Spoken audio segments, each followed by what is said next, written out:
Welcome to the third webinar for those who've been invited to submit final applications to CLEAR's Digitizing Hidden Collections, Amplifying Unheard Voices program this year. I'm Louisa Quasigra, Managing Director, and today's session will be focused on assessing collections and designing an achievable and sustainable digitization plan. We're going to start off with some introductions, first to this platform and then to our presenter for today's webinar. Here's some notes about using Zoom during this presentation. A live transcript is being generated if you'd like to utilize it. To turn on this feature, click the CC Show Captions button at the bottom of your Zoom window. Attendees will be muted throughout the presentation. You're welcome to use chat for introductions and conversation. If a chat box isn't already displaying on your Zoom screen, you can hover your mouse towards the bottom of the screen and open it manually. In order to send a message to everyone, remember to change the default from host and panelists to everyone. Use the separate Q&A box to ask questions. This can be opened the same way as the chat box. Please feel free to follow along with questions as they come in and use the upvote feature to let us know if it would be helpful to you to have them answered live. We will do our best to answer all of the questions live, and we will also share written responses to the questions following the webinar. This session is being recorded. The slides, questions and answers, recording and transcript will be made available on the Apply for an Award page of our website in the next 2 weeks.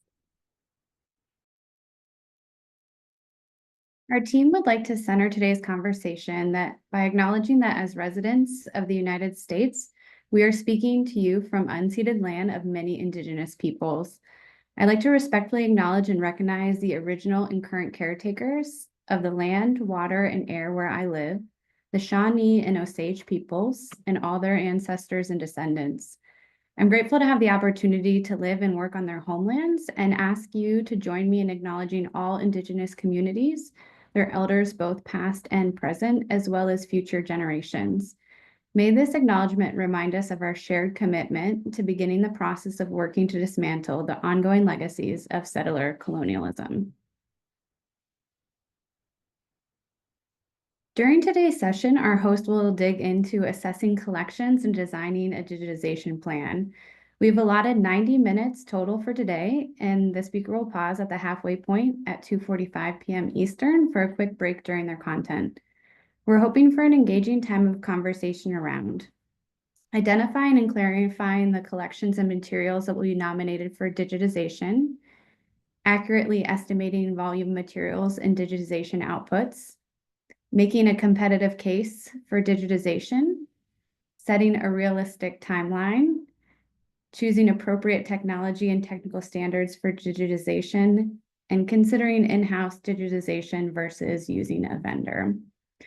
The plan is to reserve about 25 minutes for Q&A near the end of the session, so both the session host and CLEAR staff will be available to answer questions at that time. While you may pose questions throughout using the Q&A box, keep in mind that we won't get to every question as it's asked. Staff will be keeping track and will circle back to any unanswered questions during the dedicated Q&A.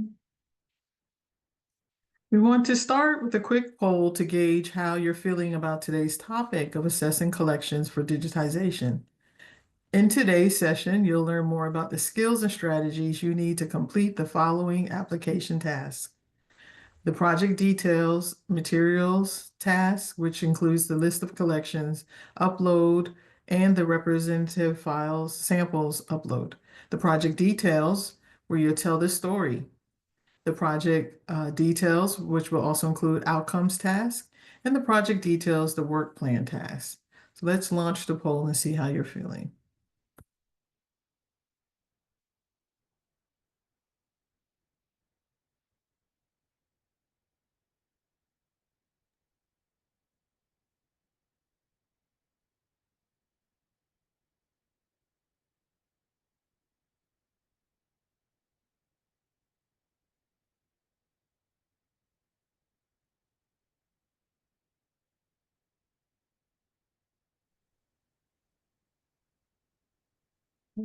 Thank you. Thank you, Jane. So now we're excited to turn things over to Timothy A. Barber, Executive Director of the Meek Eaton Black Archives Research Center and Museum.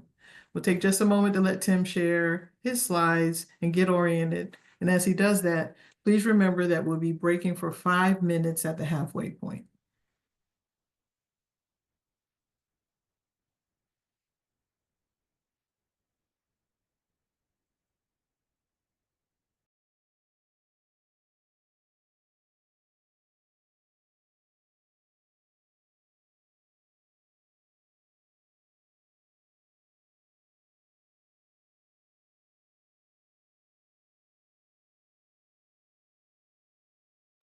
All right, good afternoon. I hope can you hear me? Yep. Tim, we can. Okay, great. I apologize. So thank you for having me. I'm going to attempt to go through a bit, introduce who I was. I just let you know a little bit of who I am. My current role is Director of the Meek Eaton Black Archives at Florida A&M University. And my purpose here is to lead the efforts in archival preservation, historical research, and public engagement. And I oversee exhibitions. My past experience was with the Black Archives History and Research Foundation of South Florida, housing a historic lyric theater in Miami, and played a crucial role in curating exhibits and the restoration of that and expansion of that facility, as well as leading the technological efforts to make the archives there accessible. Some more information about me, but I want to dive right into this where we talk about assessing collections and designing a digitization plan. I always ask the question, if it's not in the archives, then does it really exist? Keep that in mind. If it's not in the archives, does it really exist? A lot of times with archives, museums, there's an elephant in the room. A lot of times we ignore the elephant in the room and say, what problem? But there's always a problem because most archives deal with backlog. And the reason why we deal with the backlog is because there's a need for professional capacity, need for space, need for resources, financial and material resources. And a really big thing that I feel that we always need is sweat equity, warm bodies, people to engage and do the work. And of course, our lack of technology at times.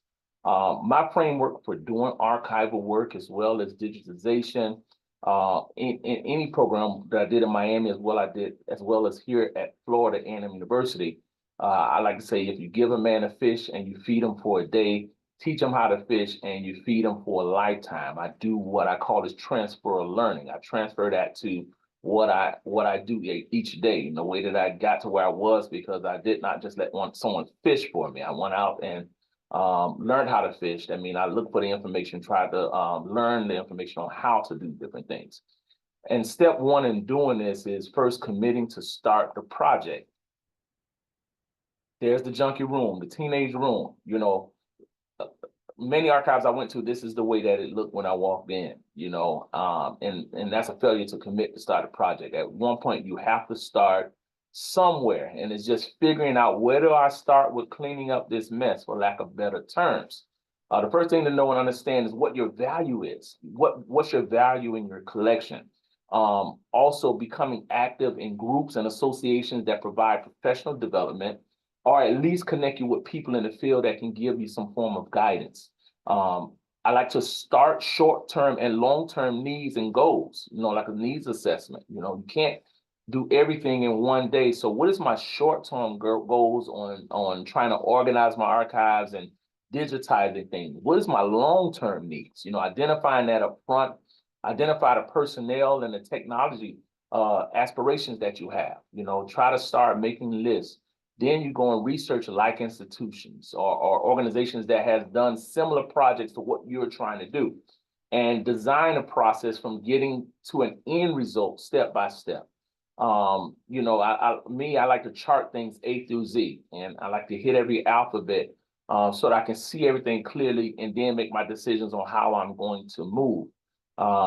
Go after feasible grants that fits your specific scope of work. You know, once you establish this, look for those grants. Sometimes it's the large ones, sometimes it may be just the small grants that you can apply for.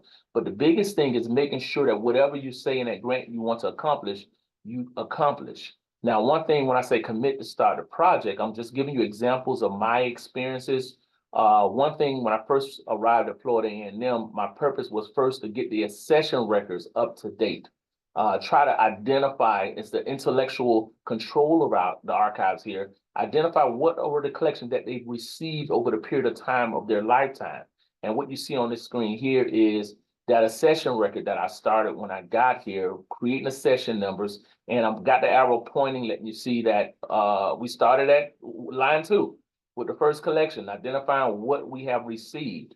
Then you see it grew to 171 on the line where the arrow is now. And to today, it's 396 collections that we have here. Now, the collections are not the items, it's just the people that have donated items. So 396 donors, we established these particular collections here. Now, step 2, biggest thing, don't bite off more than you can chew. We want to get to the golden goose, but sometimes it's those lower hanging fruits that are feasible. Those are collections, things that you can get done that many grantors like to see. They like to see what is the outcome. So you don't promise everything that you can do. Only bite off more than you chew. One thing we do this is we also mapped our repository that helped us create a processing plan. Mapping out our repository to create a processing plan. That was very important for us because repositories, a lot of times may or may not have functional finding aids, or you might have older finding aids. We already know many have backlog. We already stated that in many cases. I adopted another approach by Mark A. Green and Dennis Messner's more product, less process, producing more finding aids, but killing some of the day-to-day processes that have initially been established by the Society of American Archivists. But now, how do we get these collections done quicker and out to the public so they can be more mutually beneficial to our institutions? When we mapped our repository, we created a repository mapping, letting us know what floor, where's the location, what room it's in, the rack, side, section, shelves, space. There's a photograph of my archives in Miami, where we had everything kind of laid out. We was able to have the shelving, but this particular shelving identity is from here that we started here at Florida A&M. Again, trying to identify what do we have in our collections. What do we have in our collections? This is another inventory that we did prior to being able to map it, letting you know what column, what shelf, what is on that shelf, right? So what we wanted to do was bring everything together. And here's another outcome where it's coming out where we're saying what needs to be done, rehouse, is it archived correctly or cataloged correctly? We established these processes in it so we know what collection to go after. And once we got to a centralized point, we were able to begin to assign collection numbers. And that accession records that you saw were the donations, but what you're seeing here is the accession numbers that we assigned to those particular collections. We're able to now see those collections on paper, let us know whether there was a sub-collection. If it's yes, we went and locate what those sub-collections are. And then this goes further with the collection number because now you have artifact numbers, which are located right here to your right in the middle. So that's breaking it down even further, and you'll see where those numbers come into play later. Here's a priority key that we created where we are putting down the location of where this collection is, the name of the collection. We started implementing the size of the collection. What was the size, whether it's cubic feet, whether it's linear feet. We put down the priority. Is it high priority research or is it a low priority risk? And then is the collection process? We started doing this to begin to identify what we had in our vault was acceptable. So the next thing we did in step 3 was identifying a collection that's could be subject to creating or going after a digitization grant, which is, again, what's sometimes a low-hanging fruit. I want to talk about 3 cases that I've experienced, and this is case 1, chronicling Black Miami through digitization. We had an extensive a newspaper collection, periodical paper headed by the Miami Times, which was the Black periodical in Miami. I followed 3 steps. And I believe in cataloging my collection before I digitize the collection so that you make sure you have everything ready to digitize so that You don't digitize A through Z and find out you left out L, M, N, O, and P because it was in another room, it was on another shelf, it was mixed in with another collection. So the first thing I do is survey the collection. I assess the collection, the value of the collection, the size of the collection, what my needs are going to be, and then to catalog that collection to make it ready for digitization. For this particular project, I had an archivist and a student worker that they came in before I started the digitization process. We began to pull everything to one room. That's why you see the hand trucks, you see the bags, you see this is how we received a lot of these newspapers. So we pulled everything to one room and began to assess that particular collection. We did that and started flattening out this. Now, I need to say this, for most people, I like to start my projects. Even though I'm applying for a grant for the project, I like to get it started, you know, because it's in a grant, I like to say that we've started this process and we did this with this limited resources. You know, we're needing help to advance the resources even further. So I've never been one who I'm not going to do anything until I receive funding. You know, that's why I said, where do you start committing to starting a project? So we were doing this. We were flattening these papers out, trying to get an understanding of how many we have. The importance when you're making your case for study, print media, writing it was in abundance because you're writing this to someone that may not know what your collection is. You know what your collection is, but now you're explaining that. First stating from a national standpoint that it was in abundance in the 19th and 20th century. At the turn of the century, print media in the Black communities across America became the modern day griots in describing and communicating activities of Blacks in America. Over time, archive and education institutions attempted to capture digitally the occurrence of these periodicals. So this was my first state of case on this for a grant. Then we began to organize these papers by date. You know, this right here, the South Florida Times. So we had the Miami Times, South Florida Times.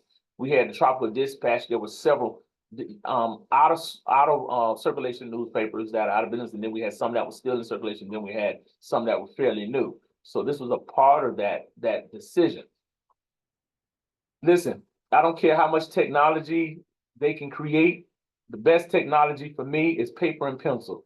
You know, a lot of times I'm scrutinized like, oh, you can just use a laptop, or you can just me. I love paper and pencil as a backup, you know, for anything that I do, because you can't, you know, unless it catch fire or somebody throw it away, you always have that paper and pencil. And I had a mentor that always tell me the longest memory is not longer than the shortest pencil.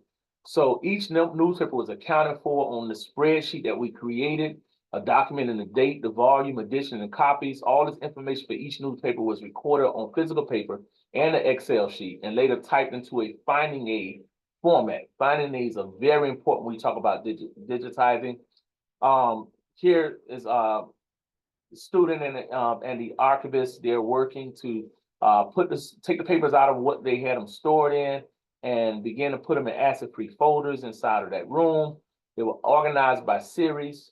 And again, we found that there were duplicate copies.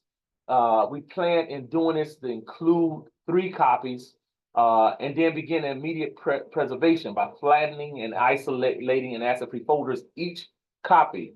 That's what we did for that.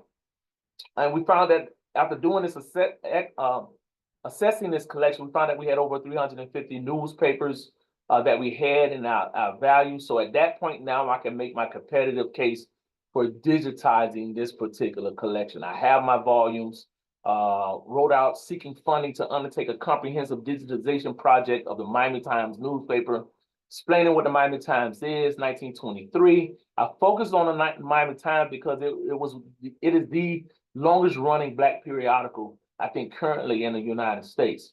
So yeah, most influential in the United States, chronicling nearly a century of Black life culture.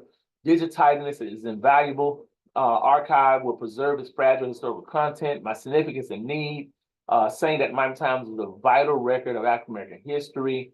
The papers, I'm skipping over this because I know you can read this on the screen. Its coverage provide critical counter narrative, explaining what the paper's experience is. It covers segregation and desegregation of Florida, the rise of African American political power, economic challenges and successes, cultural movements. All of these reasons is why I'm saying that this is Very, very important to do.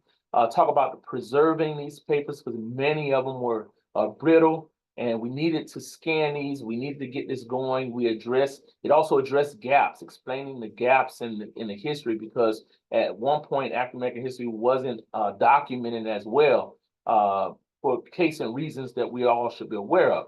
Now, then going into talk about accessibility, enhancing accessibility. So, you know, I wanted to enhance the archives because I believe that when you're doing archives, your whole purpose is to make these things available to the public for researchers for years to come. So digitizing this would allow people to be able to assess this and create their research, you know, the norm of what's going on and understanding.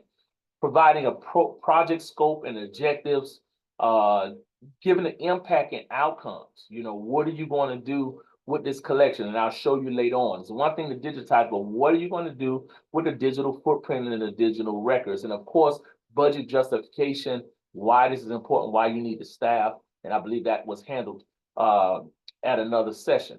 It was funny. I love this clip because they were excited because they got through all of the newspapers, got them all documented, created finding aids, and they were ready to turn it over to me to begin the digitization project. So that was their little video saying that they was excited because I would not do anything until they kind of processed that collection and so that I can create it and digitize it based on the finding aids. So once we digitized it, I didn't want to step back.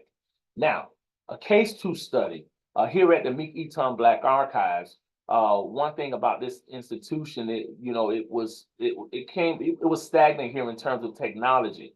So I wanted to offer 21st century collections access at Florida A&M University. I had professors when I started about 3 years ago saying that they don't have access to the collection. The collection only reside on one individual, which it should reside on several people to be able to give access to these documents, because that's our whole objective. And the first thing, with an institution over 5,000 artifacts and collections, I put down a couple of collections that I've seen: Rosewood Massacre Family Presidential Papers, Rare Slave Papers, Field Spirits, Blacks and Military, the FAMU Yearbook Collection. This was just a few of those collections. Doing the same thing I did in Miami was to now make a catalog and access these collections and get them on a spreadsheet, identify the size of these collections: 13 cubic feet, 40 cubic, 50 cubic. We wanted to identify what the size of these collections were. Were they digitized? What was the condition? Do it need to be rehoused or arranged? Using the same process that I've always used: surveying the collection first, assessing the collection to find out what my needs are, cataloging the collection, and creating finding aids before I even get to the digitization process. Once we did that, I came across the Rosewood collection. I was like, wow, this is an amazing collection, because at the time Rosewood was going into over 100 years of it happening. When we went through this collection, we found that there were 13 cubic feet of material. This is the Rosewood Massacre, the court case that they evolved for the state of Florida, and all of the records resided here at Florida A&M. I thought it would be great to have this collection processed and made accessible through digitization. The first other thing we did was create these cataloging worksheets where each person that was here, they began to give me a document explaining what they found in the collection. When they weeded through the collection, make sure it connects with the accession records, and give me an understanding of what condition the boxes, what condition the containers, what condition the documents were in. That's how we make our case of priority. And this is where they filled it out. They explained in the collection, let me know the time period, textual documents, and what's in the collection, and so on. And they give me this information so I can begin to decide the priority of when we're going to process this. Now, I had to make a competitive case for the digitization of this particular collection. I created a work plan. How do we work through these collections, the flow of this thing, even up to creating the metadata for these particular collections. The good thing about this particular collection, it was in some form of order, but we wanted to create the housing and put them in, move them from cubic foot boxes to linear boxes. And this is the finding aid. Once they processed that collection, they went through it, they found out what material was going to be in it: manuscripts, photographs, audio, video material, what's the size of it, and the processing procedure. Then they created these finding aids, which you all probably have seen, what box is in, what's the file folder, what's in that box. The good thing about this collection, we did this down to the item. Had a lot of interns at the time, so we catalog process this down to the item level. Mostly, a lot of times we process to the folder level, but this particular one we were able to do it to the item level. Then I look at it and say, okay, let's make a case for digitizing this collection. And again, significance and need. What was Rosewood? What it was about? Why it's important that we digitize this information. Talk about what are we preserving when we do this, and what gaps are we filling in American history when we process these particular collections. Then always, where are our outcomes? You know, preserving the fragile legacy. You know, public and political engagement, and then of course your budget justification. Explain what those needs are, which we'll go into as we move through it. And again, my summary for digitizing represent a transformative opportunity to preserve and share one of the most significant records of African American history. This project will not only safeguard fragile historical record of Rosewood Massacre, but also provide unprecedented access to scholars. So this was my case, stating my case, you know, in a summary. The case three. This is an example of artifacts. And I want to say about the Rosewood collection, we found out that there were over 20,000 documents in that collection, 20,000, and we scanned every last document that's accessible on our servers at this time. So now, field spirits. This is unique, one of my dearest artifactual collection, because I came across field spirits when I arrived in 2022 here at Florida A&M. When I was just going through kind of surveying and weeding through what the collections that were here at Florida A&M, using the same process, surveying collection, assessing the needs and the value of the collection, cataloging that collection. I came across field spirits when I was in one of the processing rooms. As a matter of fact, it was in a conservation room. They were scattered artifacts all over this particular room, no type of order. Did not know the session, who donated these materials. This is one of the rooms, what I was finding in the rooms. The interesting thing that all of the field spirits were encased. If you see that wood box behind there, that's what they were all in boxes that were shipped over from Ghana. And we're going to talk more about those. As I was going through the room, cleaning, I was coming across unique things, and you see the crates with the field spirits. There, before I even opened the crate, I did not know what the field spirits were. Now, I also want to point out a benefit to surveying your collection and assessing your collection, because I found that once I surveyed it, I created more space. Because we talk about space, I was able to create space and make that room available to what it was actually defined to do. Here's another case of the room change. You know, that's how it was before. This is how it was after. But the field spirits, and these are after of the room once I began to survey it. As I surveyed it, I put it in order and catalog these things. The field spirits, another one video showing the difference when you catalog and assess in rooms. Now, my case for digitization of the field spirits was this, that the field spirits, I researched and found that the Fonte period was an ethnic group from Ghana that had a rich cultural heritage. They used the field spirit sculptures as a significant artistic role and tradition in the community. These spirits were intricate in farming and agriculture. So we definitely thought it would be great to talk about that, since Florida A&M University is an agricultural and mechanical university. That was a tie-in. I wanted to get these field spirits digitized so that people can see them, they can access them, they can learn about this 19th century art, the sculptures that were designed by the Fonte, people of the Fonte. So I made this case that these things were, a lot of them, some of them were damaged by termites over the decades that they were built, but we had to find a way to preserve them as well and do some conservation and such things as that. And then enhancing the tourism and cultural appreciation. This was one of my first exhibits here. I decided to get all those field spirits out of those crates and put them on display so that the community, the university, everyone can see these amazing sculptures that were located in the bottom floor of Florida A&M's archives, you know, and again, this is my case, technological and low capacity, global cultural understanding and representation, because it was another culture. Thought it was very important to doing that. And my summary was investing in digitizing these sculptures was a very important part of African American culture. The project offers far-reaching benefits in terms of cultural preservation, access to knowledge, education, internal collaborations, economic development, and technological empowerment. So now, step 4. Once those things were cataloged, we assessed those particular collections. I'd identified a collection. Notice I didn't say that I wanted to get funding to digitize everything in my collection, because that is just something that's not attainable at times. You kind of got to do things in fractions in order to move forward. Everything can be accomplished one step at a time.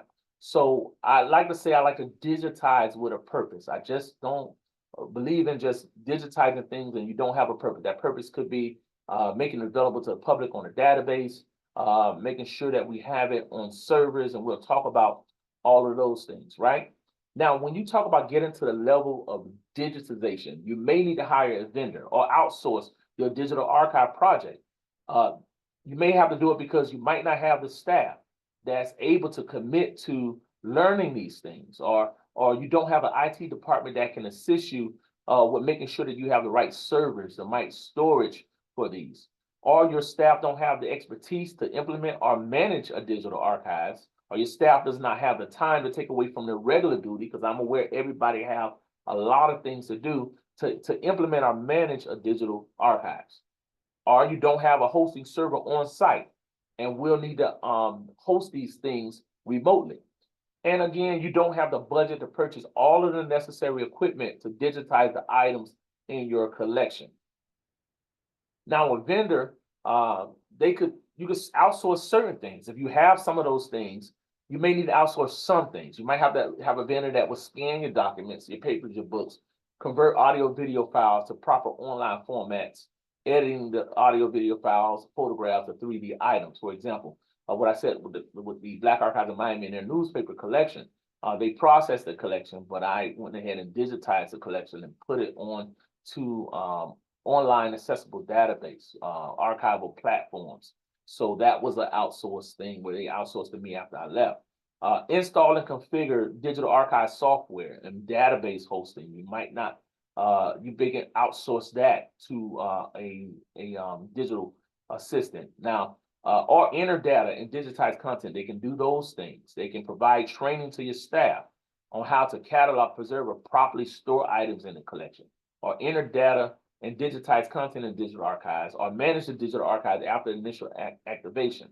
You can get them to integrate the digital archives with your website, or design a front-end interface that leads you into your digital platform. So you can sub out some of that stuff if you don't have the persons in place, but I want to leave you with some helpful tips, right?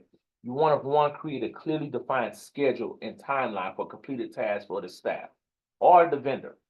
If training will be provided to your staff, you got to determine whether it will be an in-person or virtual training. Some people can do it virtually. Some people learn better with someone in there. But you got to make sure that there's buy-in from all of your staff. There's buy-in from all of your staff. If the training will be in person, most vendors will expect you to make sure you cover their travel, be aware of that, room, board expense. Training costs can include initial contractor that was built separately. Resources, online documentations, making sure that you have that information in place. And if a vendor is hired to manage your collection, make sure that maintenance and agreement contract is clear as to what they would do and provide to you. Now, here we are. I hope I did not bleed anyone's ears. The nuts and bolts. The nuts and bolts. Remember, I said that you give a man a fish, you can feed them one time. They'll eat for a day. But if you teach them how to fish, they'll learn for a lifetime. But now the fish are calling on you. But still, with this way of doing things, you're able to make sure that you have longevity in your process. You know, I love to train my staff, whoever I have on with me, no matter what their capabilities are. If there's an opportunity to train them to do certain things in-house, that lets me know that helps us long term.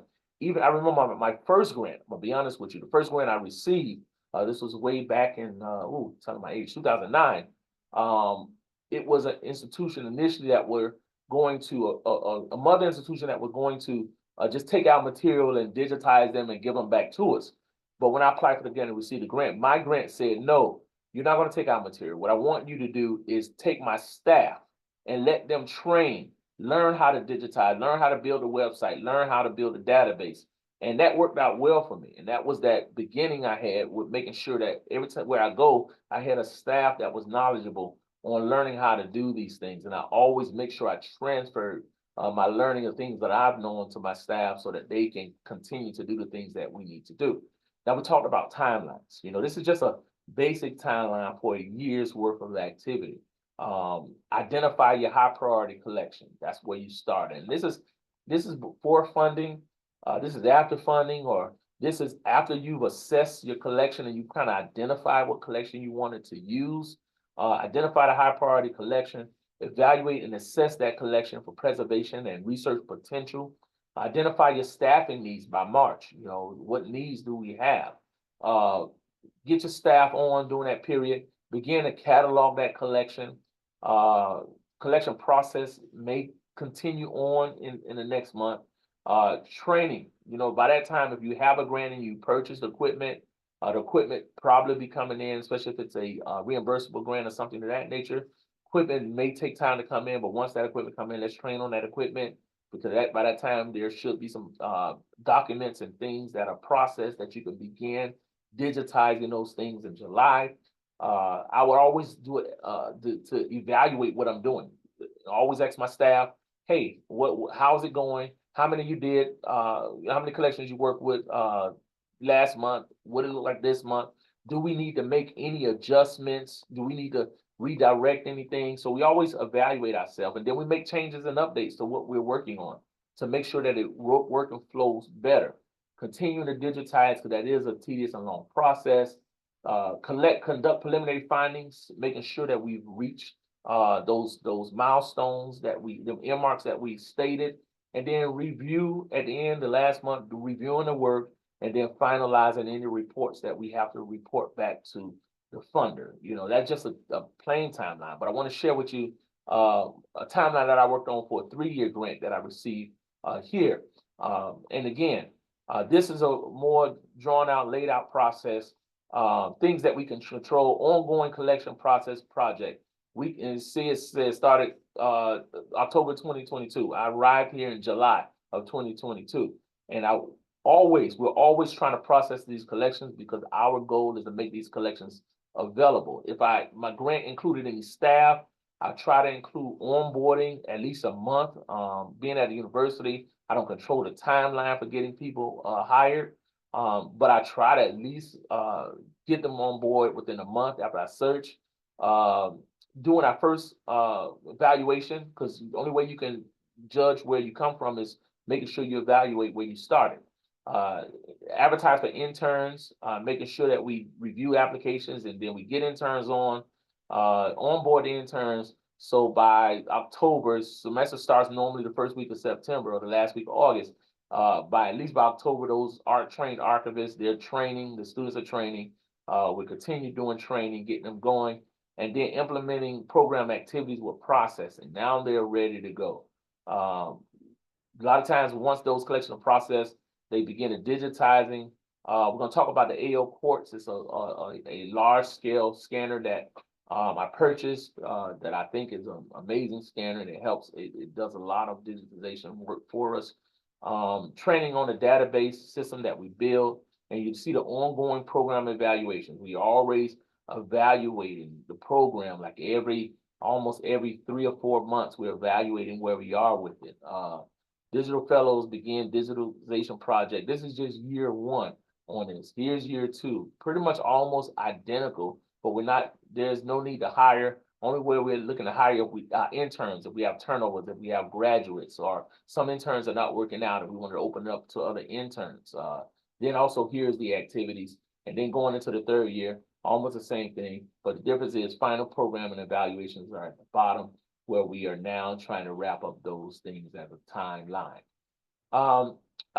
So now we're going into the nuts and bolts of technology that is needed for digitizing. I'm a fan of the Epson expression. I did not receive a check from them to advertise for them.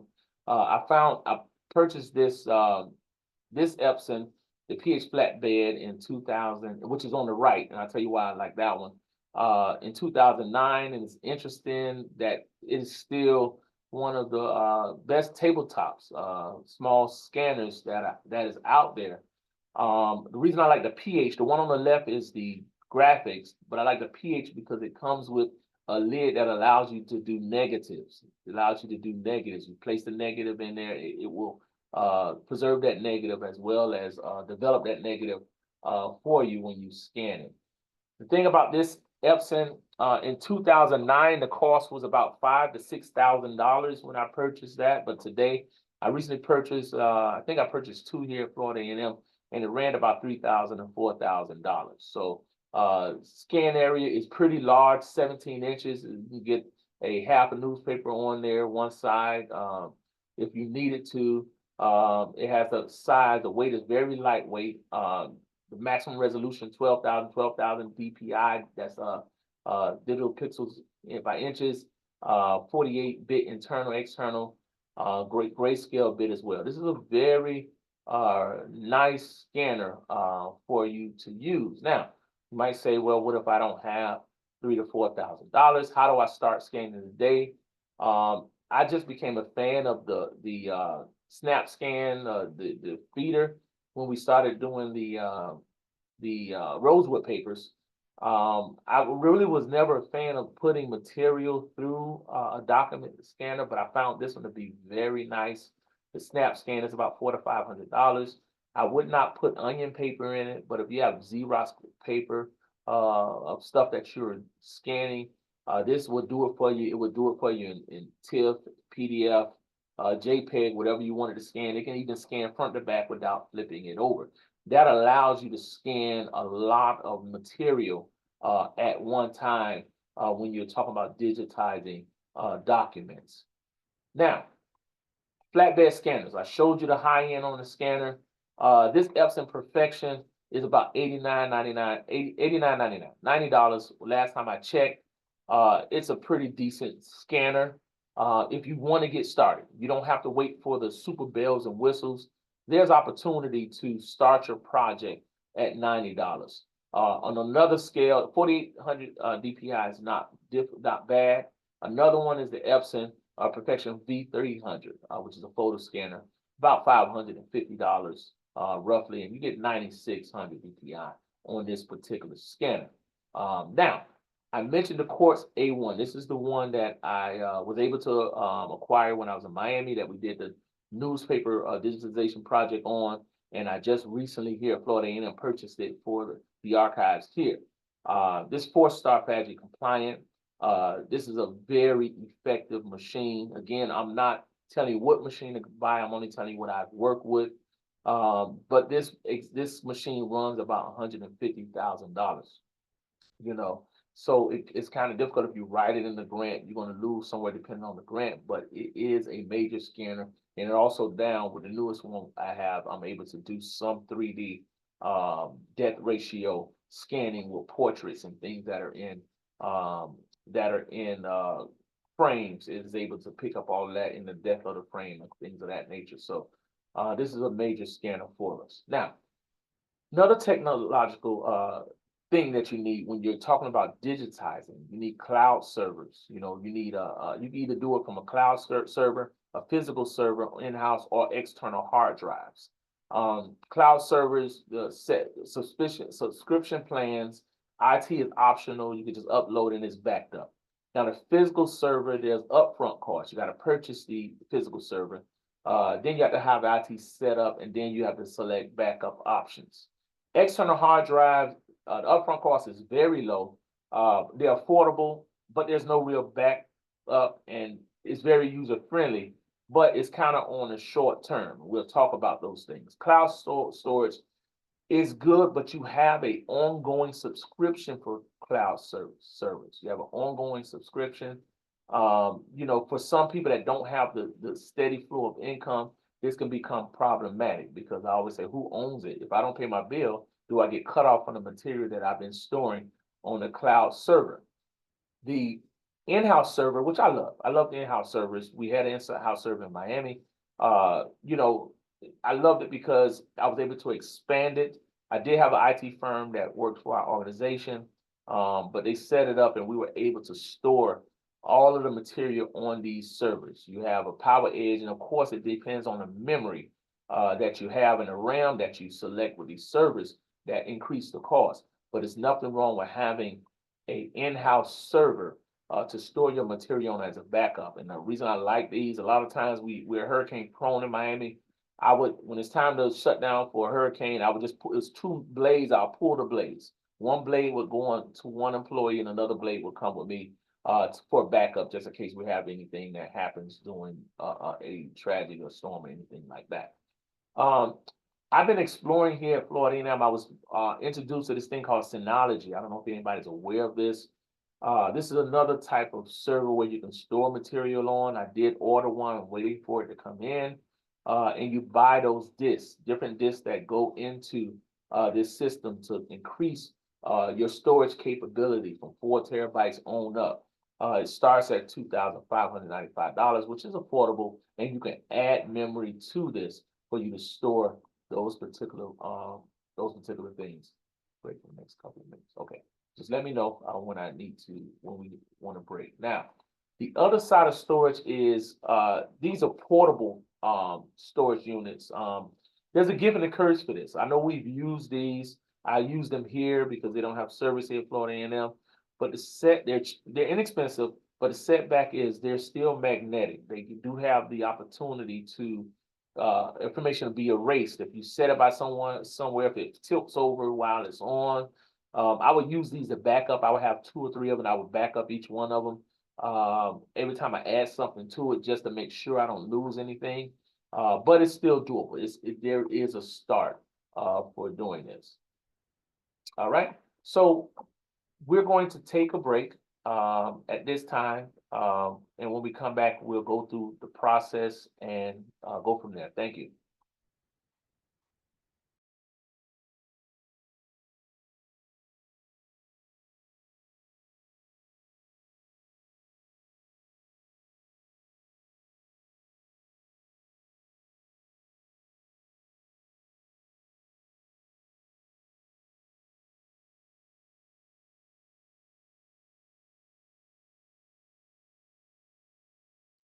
My apologies, I was talking and I was still on mute. So, but I want to move a little faster through this next process, which is, I call this process, which is step 5, creating a globally unique identifier system for your repository. You want to make sure, because as you digitize these files, you don't want to lose these files. You know, one thing, starting to create these GUIDs, I work with my staff to make sure we're all on the same page when we're identifying, creating metadata and identifying these things. I do small exercises like this so that we're all thinking kind of alike. This is a small exercise. I go from great to specific. So human, a male, who's Black, adult, they're entertainer, they're singer, dancer, pop artist, and we kind of play this game that everybody gets. Some people say Michael Jackson, some people say Prince. My younger people might say Chris Brown or Usher, you know. But then we'll go to the next thing: inventors, toys, dolls, Mattel. They're female, Barbie, and you know, that's quick. They'll get Ruth. I think her name is Ruth Handler. They'll come up with that answer. Balls, round, they're red, they're soft, they're bounceable, and these are what category to be in. And a lot of times they'll come up with the answer, but the answer is kickball. Why I do that? Because when people start the process and they're digitizing, I want to make sure they understand how they're processing these digital artifacts, making sure that they're putting the right information in and they're comfortable with getting us to that specific item that will be a single item that's going to be a digital file. These numbers go from these, mentioned these collection numbers that we create. The session number is tied there, what year it was received. trying to establish that to give them as much access to metadata that they can. We create these long numbers here, which is AR, meaning that's an artifact. It's the first artifact collection that we have in our archives. The 03 let us know that it's material, it's sculptures, it's the 8th item in that collection. Raw image is the raw image digital photo, and it's the first photo that we took. So we kind of go into creating these things, this collection index, so that they can identify these. Because once you start these digital files, it's very hectic to go back and correct any mistakes that you've made when you have hundreds and thousands of digital images. They are using these this Epson photo digitizing. That's a calendar that comes out in many years. Now, when you're organizing these digital files, this is the reason. Just like a computer, it's very important that you put these numbers in correctly, because the computer will immediately begin to put these things in order. The collection number, then the name of the collection. That's what you see there. Now, I think I'm going to select, if I'm not mistaken, I think Rosewood down here. If I click Rosewood, it will take me to the Rosewood collection, MS0001. We know that as Rosewood. There's the boxes of materials that are here.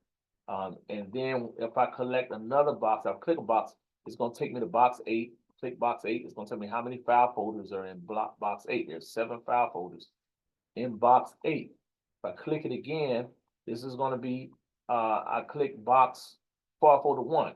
These are all of the images that are in file folder 1.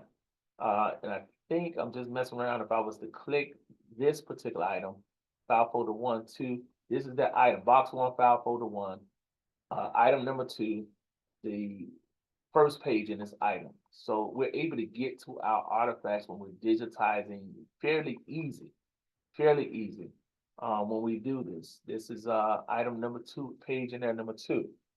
This is another code that we use, and this is Mickey-Ton. There's no direct way that you need to do this. You need to do it based on your particular institution. But the way we do it is we have the type of collection, which is the manuscript collection, the collection number, what is the material type.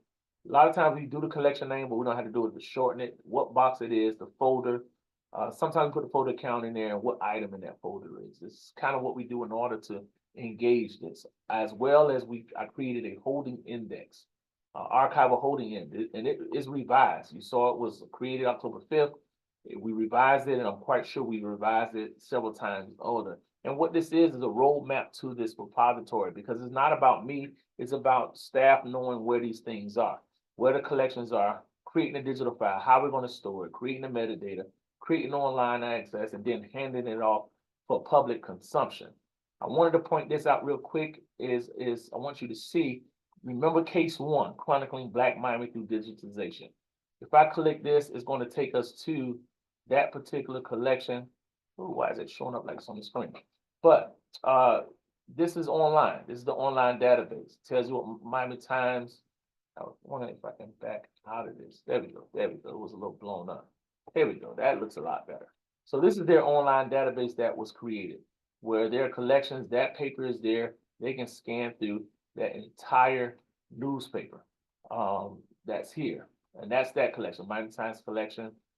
This is the database. We use Omeka on this particular one, that people can go to and actually read any of the newspaper that we digitize. So it's there. I wanted to go back out, and you can scan really into it really far if you need to. Just want to show you. And this is real time. Are you seeing this? I don't know if it's, hopefully it's showing up on the screen. But you can scan into it and you can read the newspaper as if it was you're in your living room. All right, so let me back out of this one. Hopefully that escape. Okay, let's go back to here. So case 2 was the Rosewood collection. When I click Rosewood collection, when we made the case for digitization, this is the Rosewood collection. When I mentioned the thousands of boxes, this is Florida A&M's. This is Atom, access to memory software, where all of these things are scanned in. You see all the boxes there that are there. 26 more when you click this. There's all of the boxes. here's the digital files for that particular collection. You can click what box you want to go to, and you can read all of these files as you need to, you know, and you can blow it up as well. Coming out of that, the next one, when you make a case, my favorite, which is the field spirits of the Fonte, when we digitized this particular files and made it available, is it coming up?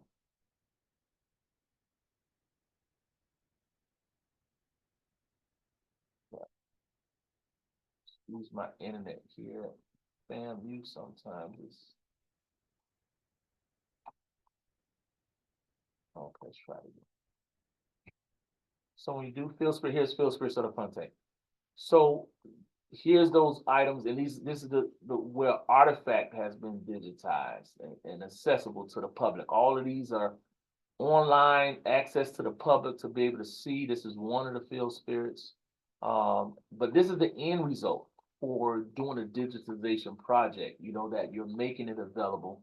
When you click out of this browse artifact, there's other things we have that's on here that we've digitized.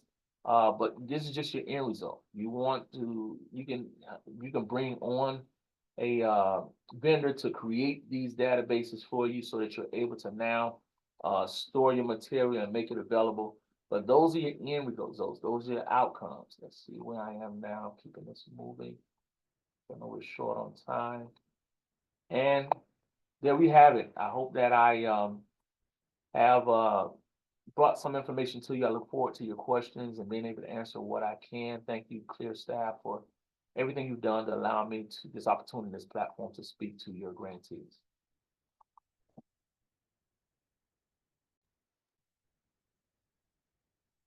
Thank you, Tim. Before we get into the questions, I just want to remind everyone about two things. And we're not going to get in deep in the weeds on budget because that's a whole separate webinar that we'd like for you to attend. But all project activities and expenditures should be incurred and done during the project dates only. Anything that you do prior to prepare for the project or any expenses should be outside of the project activities included in your application. And also there's a $15,000 equipment and supplies limit for all budgets. Okay. We're going to get into questions now. If we run out of time to answer all your questions today, we'll be sure to provide written answers in the Q&A document that will be posted alongside the recording on the Apply for an Award page. And please note that we'll be holding a full hour-long session dedicated to Q&A on April 9. And Sharon, do you want to read the first one? Okay, sure. Thanks. I'm currently going through the process of refining and focusing which film elements to include in the digitization grant application. As Mr. Barber mentioned, using old finding aids aren't always accurate, and I'm finding that many of the picture and sound elements for individual reefs are jumbled. We have no film scanner on site to view and listen to each element in order to try to match parts of one item with the corresponding part of another so that access files can be created, which have the picture and sound synchronized for each reel. Can we include a request for funds to have a vendor match these up and synchronize after digitizing? Sorry if that's unclear. I think that's more of a budget question, Allison. You can add some of those as a vendor. Any vendor quotes over 5,000, any quotes or services over 5,000 requires a quote that you would upload with your application. And then just explain it clearly in your budget narrative, why you need that and what it's for. Yeah, and we do see various types of post-digitization processing in these grants if it's necessary to make the materials available and accessible. Also, you can choose to use in-house digitization or external vendors to handle your digitization, or a combination of both. It's all going to be relative to your specific project and the materials that you nominate for digitization. I think this is more of a Tim question. For artifacts, please compare digitization versus photography. Well, I'm definitely assuming that you're speaking about scanning. When you saying digitization, because most of the items when I'm dealing with artifacts, I do use a Sony A7 camera. But the technology has advanced so much to where there's apps. I do work now with Dr. Brian Carter out of Arizona State, and the technology they're using to create these 3D scans using tablets and cell phones have been phenomenal. But photography for artifacts, a lot of times is best for me, doing it on a 3D, little rotating like a Lazy Susan type thing to get all of those images. So again, I'm a camera person. I hope that answers your question. And I think this is a good Tim one too. I'd love to hear feedback on using Omeka.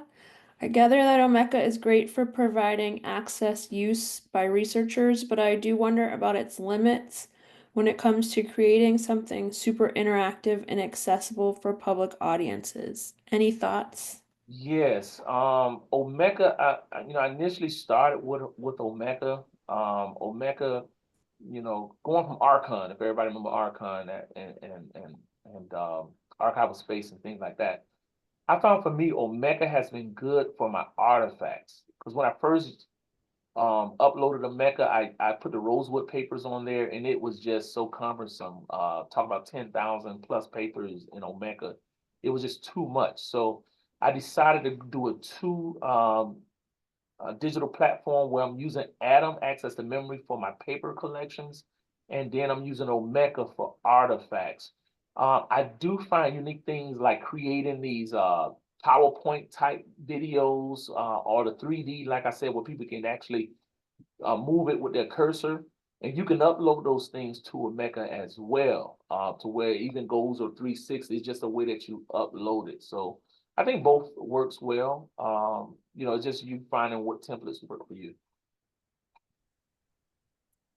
For prioritizing items for digitization, there are some collections we have that we know are priority, but within that collection, what do you usually look for when starting, as you said? Well, I start from the beginning. That's why I said the finding aid is very important, because of what the finding aid is going to do is put your things in the order that you want for your institution. And I just start at one. If I'm working on that particular collection, and it depends on the grant. If it's a grant for one particular collection, then you focus that. But if it's a grant for a number of collections, you kind of prioritize, okay, I want to do 25 to 35% of my collection or 30% of my collections. You identify what that 30% is and go from there. But I try to follow the finding aid. If you remember those numbers that I use, AR 0001 underscore 001 is that first document and that first item in that particular collection. And everything just follows suit. I hope that answers your question. Tim, do you have a process to clear each item for rights and permissions before you publish the files and metadata on the internet?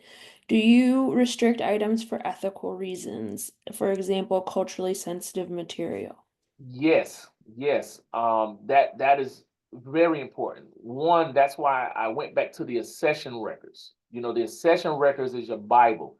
That's what the first document you created when you receive those particular items, and it tells you whether you have those items free and clear or you don't have those items. What I found here at Florida A&M, a lot of stuff they had was loaned. People loaned the items. So it's like I can't include a loan in any grant work that I do. So, so you go to the session records.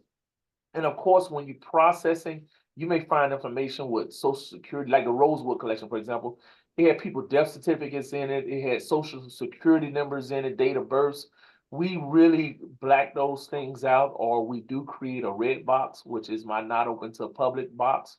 So yes, you do restrict some items from the internet. I try not to restrict things that just based on my decision. Oh, I don't want that person to feel bad or something like that. But I do try to restrict things that could be used against someone publicly if it's sensitive.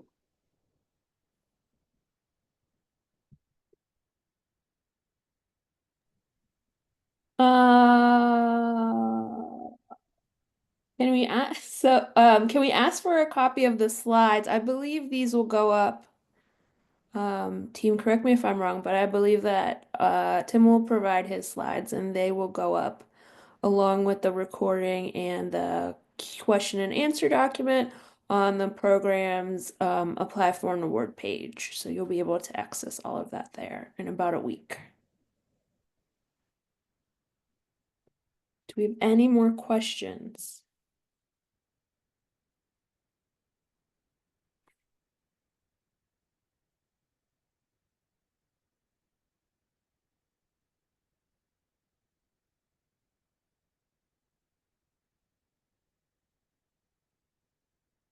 No more questions?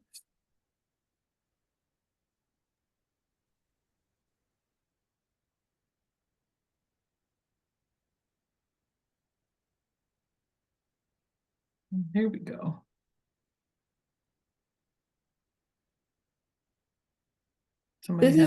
This is a comment more than a question, but it's they've gone to the use of barcodes for unique IDs in order to avoid any changes in locations, box number, etc. might bring up a unique, agnostic, and unchanging UID.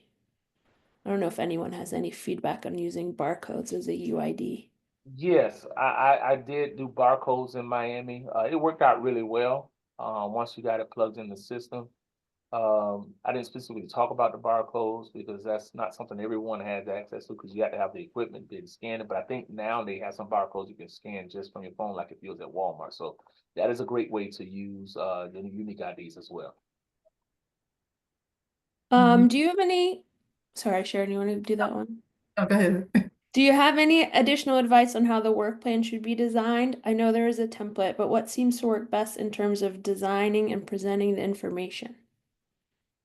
Well, I can answer that. Yeah. For me, again, it's based on my needs, and then trying to make sure that I'm able to deliver what I'm saying I'm delivering. So I don't have a specific design for it, but what I like to do is I'm a nuts and bolts person. I go, like I told you, I go from A to Z. I'm gonna pin out each step, and design it and visualize it from beginning to end. And as I go, make any changes that I need to make. But I try to address anything that I'm gonna run into that's an obstacle and try to address that in my work plan so that if it comes up, I don't panic. So that's my statement. I'm quite sure other people may have another way that they do their work plan.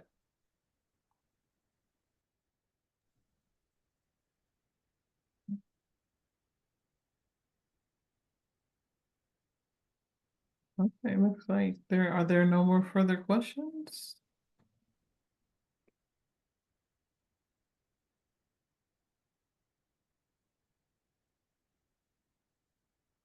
All right, Jane.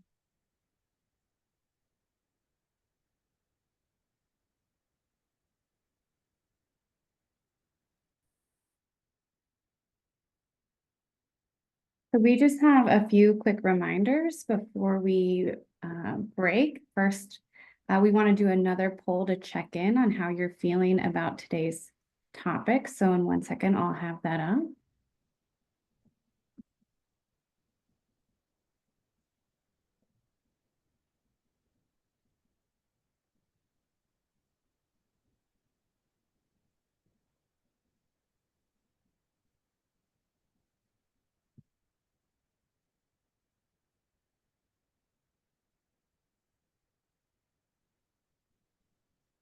All right, it looks like poll is mostly complete.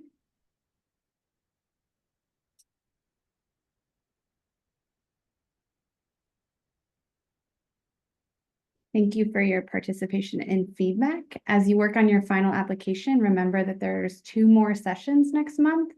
The next one will be on April 2nd, which will address staffing and budget, and you can sign up for these sessions on our Apply for an Award page.